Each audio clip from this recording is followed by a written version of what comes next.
TDP సీనియర్లను IVRS survey tension పెడుతోంది. పెన్నమలూరులో దేవినేని, నర్సరావుపేటలో ఎరపతినేని పేర్లతో IVRS survey నిర్వహిస్తోంది టీడీపీ అధిష్టానం. ఇక సర్వేపల్లి నుంచి పెళ్లకూరు శ్రీనివాసులరెడ్డి పేరుతో తాజాగా ఐవీఆర్ఎస్ కాల్స్ వెళ్లాయి. రకరకాల పేర్లు తెరపైకి వస్తుండటంతో టెన్షన్ లో ఉన్నారు సోమిరెడ్డి. ఆనం పేరుతో గతంలోనే 3 చోట్ల ఐవీఆర్ఎస్ సర్వేలు జరిపింది టీడీపీ. వెంకటగిరి, సర్వేపల్లి, ఆత్మకూరు సెగ్మెంట్లలో సర్వేలు చేసింది. మరోవైపు ఫస్ట్ లిస్ట్ లో తన పేరు ప్రకటించకపోవడంపై కళా వెంకట్రావు ఆందోళనలో ఉన్నారు.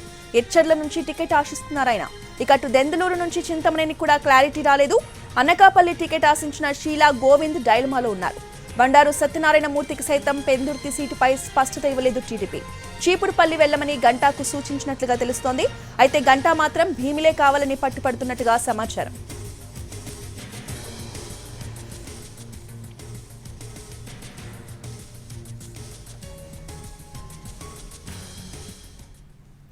టీడీపీ సీనియర్లను ఐవీఆర్ఎస్ సర్వే టెన్షన్ పెడుతోంది. పెన్నమలూరులో దేవినేని, నర్సరావుపేటలో ఎరపతినేని పేర్లతో ఐవీఆర్ఎస్ సర్వే నిర్వహిస్తోంది టీడీపీ అధిష్టానం. ఈ సర్వేలకు సంబంధించిన పూర్తి అప్డేట్స్ ని మా ప్రతినిధి పిఎంఆర్ చంద్రశేఖర్ అందిస్తారు. చంద్రశేఖర్, రోజా, టీడీపీ సీనియర్లు నేతలుగా ఉన్న ఎవరైతే ఉన్నారో వాళ్ళందరిలో కూడా ప్రస్తుతం టికెట్ల టెన్షన్ అనేది పట్టుకున్నట్టుగా కనిపిస్తుంది. వచ్చే వరకు అంటే అధికారిక ప్రకటన చేసేంత వరకు కూడా తమ పేర్లు ఉంటాయో ఉండవో అనే డైలమాతో కొంతమంది సీనియర్లు ఉన్నట్లుగా మనకు అందుతున్న సమాచారం మేరకు తెలుస్తుంది. అలాగే జరుగుతున్న పరిణామాలను బట్టి చూసుకుంటా ఉంటే ఆ పార్టీలో చాలా కాలంగా ఉంటున్న సీనియర్లు, పార్టీకి చాలా కాలంగా సేవలు అందించిన సీనియర్లకి తొలి జాబితాలో వాళ్ళ పేర్లు దక్కించుకోకపోవడం, వాళ్ళ పేర్లు లేకపోవడంతో కొంత టెన్షన్ దడపుట్టిస్తున్న పరిస్థితి ఆ టెన్షన్లో ఆ సీనియర్లో కనిపిస్తున్నది. మరోవైపు ఐవీఆర్ఎస్ కాల్స్ కూడా ఆ సీనియర్లకి బెదురు పుట్టిస్తున్న పరిస్థితి కనిపిస్తున్న నేపథ్యంలో ఒకసారి కనుక చూస్తా ఉంటే సీనియర్లుగా ఉన్న వాళ్ళని ఐవీఆర్ఎస్ సర్వేల పేరుతో సర్వేలు ఏ విధంగా టెన్షన్ పుట్టిస్తున్నాయనే దానికి దేవినేని, ఎరపతినేని సో వీళ్ళు ప్రధానమైన ఉదాహరణగా కనిపిస్తున్నారు. దేవినేని ఉమామహేశ్వరరావు మైలవరం నియోజకవర్గం నుంచి టికెట్ ఆశిస్తున్నారు. అయితే అక్కడ వసంత కృష్ణప్రసాద్ ని రంగంలోకి దింపేందుకు దాదాపు టీడీపీ గ్రౌండ్ ప్రిపేర్ చేసుకుంది. సో ఈ నేపథ్యంలో పెనమలూరు నియోజకవర్గం నుంచి దేవినేని పేరుని ఐవీఆర్ఎస్ సర్వేకి తీసుకున్నారు. అయితే 2 రోజుల క్రితం ఎంఎస్ బేగ్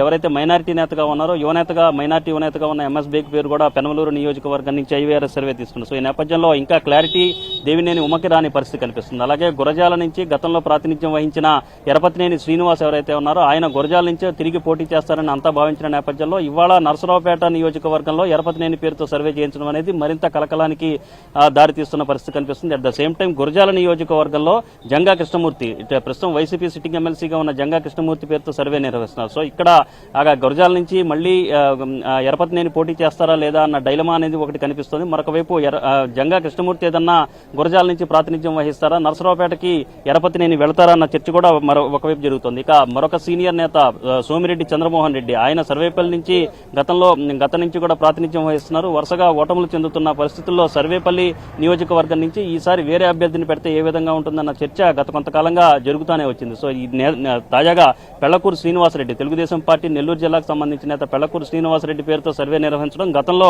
ఆనం రామనారాయణ రెడ్డి పేరు కూడా ఈ సర్వేపల్లి నియోజకవర్గంలో ఐవీఆర్ఎస్ కాల్స్ తీసుకున్న పరిస్థితి కనిపిస్తుంది. అలాగనే ఆనం రామనారాయణ రెడ్డి తెలుగుదేశం పార్టీలోకి జంప్ అయ్యి ఆ టికెట్ ఆశిస్తున్న ఆనం రామనారాయణ రెడ్డి ప్రస్తుతం వెంకటగిరి నియోజకవర్గం నుంచి పోటీ చేయాలని భావిస్తున్నారు. కానీ ఆత్మకూరు సెగ్మెంట్ నుంచే ఆయన్ని నిలపాలని పార్టీ అధినాయకత్వం భావిస్తున్న నేపథ్యంలో ఆనం రామనారాయణ రెడ్డి విషయానికి వచ్చేసరికి ఏకంగా 3 చోట్ల సర్వేలు చేయించిన పరిస్థితి, ఐవీఆర్ఎస్ కాల్స్ సర్వే చేయించిన పరిస్థితి తెలుగుదేశం పార్టీ వైపు నుంచి కనిపిస్తుంది. సో ఈ క్రమంలో సర్వేపల్లి, వెంకటగిరి, ఆత్మకూరు ఈ 3 నియోజకవర్గాల్లోనూ ఆనం పేరుతో సర్వేలు చేయించడం, తొలి జాబితాలో ఆనం పేరు కూడా లేకపోవడంతో కొంత టెన్షన్ అనేది ఆనంలో కూడా కనిపిస్తున్నట్లుగా మనకు తెలుస్తోంది. మరొకవైపు మరొక సీనియర్ నేత, అలాగే గతంలో టీడీపీ ఏపీ అధ్యక్షునిగా పనిచేసిన కళా వెంకట్రావు పేరు కూడా తొలి జాబితాలో దక్కని పరిస్థితి. ఎచ్చెల్ల నియోజకవర్గం నుంచి కళా వెంకట్రావు ప్రాతినిధ్యం వహించి అక్కడి నుంచి తిరిగి ఎమ్మెల్యేగా గెలుపొందాలని భావిస్తున్న నేపథ్యంలో తొలి జాబితాలో కళా వెంకట్రావు పేరు లేకపోవడం కూడా కళా వర్గీయుల్ని, కళాని ఆందోళనకు గురి చేస్తున్నట్టుగా తెలుస్తుంది. అక్కడి నుంచి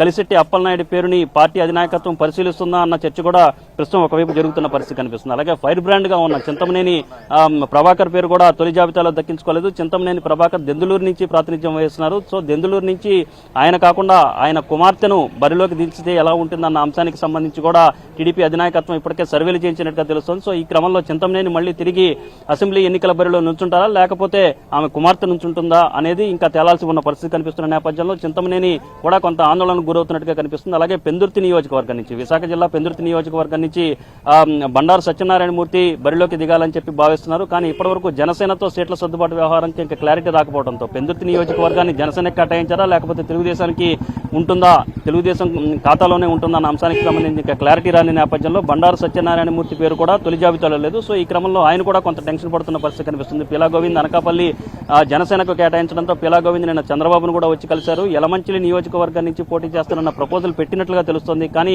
ఇది ఎంతవరకు సాధ్యమవుతుందన్న సందర్భం కనిపిస్తున్న నేపథ్యంలో పీలా గోవింద్ కూడా డైలమాలో ఉన్నట్టుగా కనిపిస్తోంది. అలాగే గంటా శ్రీనివాస్ విశాఖ నార్త్ నుంచి ప్రస్తుతం ప్రాతినిధ్యం వహిస్తున్నారు. ఆయన్ని చీపురుపల్లికి వెళ్లాల్సిందిగా పార్టీ అధినాయకత్వం సూచించడంతో ఆయన చీపురుపల్లి కాదు భీమిలి నియోజకవర్గం నుంచి పోటీ చేస్తానని పట్టుబడుతున్న పరిస్థితి. నిన్న చంద్రబాబు నాయుడిని కలిసినప్పుడు కూడా గంటా ఇదే అంశాన్ని చాలా స్పష్టంగా చెప్పినట్టుగా తెలుస్తుంది. అయితే చీపురుపల్లి అయితేనే ఖచ్చితంగా గంటా అక్కడ పోటీ చేసి గెలిచి వస్తారన్న ధీమాను కూడా పార్టీ అధినాయకత్వం సర్వేల ద్వారా చేయించుకున్న తర్వాత గంటాని చీపురుపల్లి వెళ్లాలని సూచించినట్టుగా తెలుస్తుంది. సో దీనికి సంబంధించిన క్లారిటీ 1-2 రోజుల్లో వచ్చే అవకాశాలు కనిపిస్తుంది. సో దీంతో గంటా కూడా కొంత ఆందోళనకు గురవుతున్న పరిస్థితి, టెన్షన్ పడుతున్న పరిస్థితి కనిపిస్తుంది. మరొక వైపు చూస్తా ఉంటే ఉంగుటూరు నియోజకవర్గం నుంచి గన్ని వీరాంజనేయులు గతంలో ఆ నియోజకవర్గం నుంచి 2014లో ప్రాతినిధ్యం వహించారు. సో ఈసారి అసలు ఉంగుటూరు నియోజకవర్గం తెలుగుదేశం ఖాతాలో ఉంటుందా లేకపోతే బీజేపీ కూడా ఆ స్థానాన్ని ఆశిస్తుందన్న చర్చ జరుగుతున్న నేపథ్యంలో తన భవిష్యత్తుకు సంబంధించిన క్లారిటీ కోసం చంద్రబాబు నాయుడు నివాసానికి గన్ని వీరాంజనేయులు వచ్చిన పరిస్థితి కనిపిస్తుంది. ఇక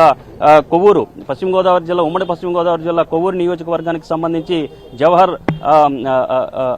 మాజీ మంత్రి జవహర్ ఎవరైతే ఉన్నారో ఆయన టికెట్ ఆశిస్తున్నారు. కానీ ఈసారి అక్కడ నుంచి ఆయన టికెట్ దక్కే అవకాశాలు చాలా తక్కువగా ఉన్నాయన్న ప్రచారం జరుగుతున్న నేపథ్యంలో ఆయన కూడా కొంత టెన్షన్ పడుతున్న పరిస్థితి కనిపిస్తుంది. సో ఈ విధంగా పార్టీకి సంబంధించి సీనియర్లు అనుకున్న వాళ్ళు అందరిలోనూ దాదాపు సీనియర్లందరిలోనూ కొంత టెన్షన్ అనేది దడపుట్టిస్తున్న పరిస్థితి కనిపిస్తుంది. మరొక సీనియర్ నేత గోరంట్ల బుచ్చే చౌదరి నిన్నటి వరకు కొంత గందరగోళంలో ఉన్నప్పటికీ పార్టీ అధినాయకత్వం అయితే రాజమండ్రి రూరల్ నుంచి ఆయన తిరిగి మళ్ళీ అదే స్థానం నుంచి గోరంట్ల బుచ్చే చౌదరి పోటీ చేయబోతున్నారన్న క్లారిటీ ఇవ్వడంతో ఆయన ఊపిరి పీల్చుకున్న పరిస్థితి కనిపిస్తుంది. సో ఈ నేపథ్యంలో సీనియర్లుగా ఎవరైతే తమకు ఖచ్చితంగా టిక్కెట్లు వస్తాయన్న ధీమాతో ఉన్న వాళ్ళందరూ కూడా వాళ్ళలో చాలా మంది సీనియర్లుగా ఉన్న వాళ్ళలో చాలా మంది కొంత టెన్షన్ పడుతున్న పరిస్థితి. చంద్రబాబు నాయుడు అలాగే పార్టీ అధినాయకత్వం విడుదల చేసే రెండో జాబితా మీద లేకపోతే ఇచ్చే క్లారిటీ మీద అందరూ ఎదురు చూస్తున్న పరిస్థితి కనిపిస్తోంది.